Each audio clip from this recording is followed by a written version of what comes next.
Hubble tangles with a dancer in Dorado. Kagandahang loob ni Claire Andreoli. NASA, itinatampok ng NASA Hubble Space Telescope na ito ang Spiral Galaxy NGC 1566. ESA, Hubble and NASA, D. Calsetti, and the LEGUS team, R.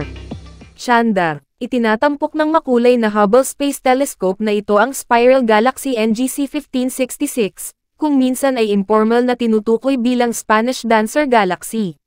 Tulad ng paksa ng isa pang kamakailang larawan, ang NGC 1566 na ay isang mahinang barred or intermediate spiral galaxy.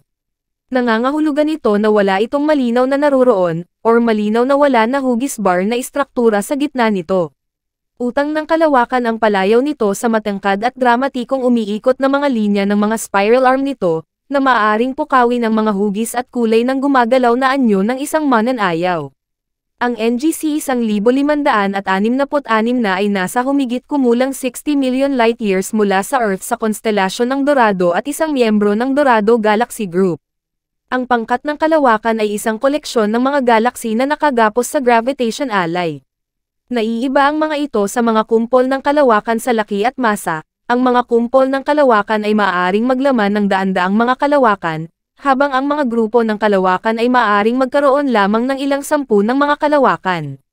Gayunpaman, ang mga grupo ay ang pinakakaraniwang koleksyon ng mga kalawakan sa universo, na may hawak na higit sa 50% ng lahat ng mga kalawakan.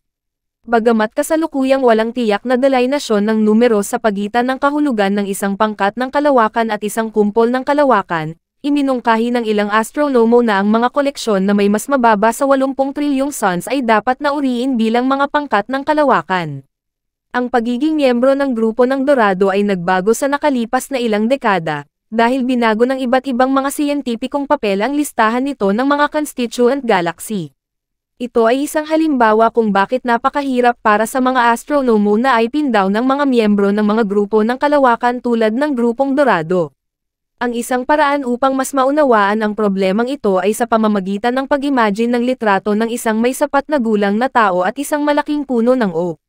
Alam namin ang tinatayang sukat ng tao at ng puno, kaya kung makakita kami ng larawan kung saan lumilitaw ang tao na halos kapareho ng laki ng puno, ipagpalagay namin na, sa katotohanan, ang tao ay mas malapit sa kamera kaysa sa puno. Kapag sinubukan ng mga astronomo na alamin kung aling mga kalawakan ang mga miyembro ng isang pangkat ng kalawakan, hindi nila kailangang malaman ang laki ng mga individual na kalawakan. Sa halip, kailangan nilang alamin kung ang mga kalawakan ay talagang magkalapit sa kalawakan, o kung ang ilan sa mga ito ay talagang mas malapit o mas malayo. Ang prosesong ito ay mas madali sa mas sopistikadong mga diskarte sa pagmamasid, ngunit maaari pa rin itong magpakita ng isang hamon.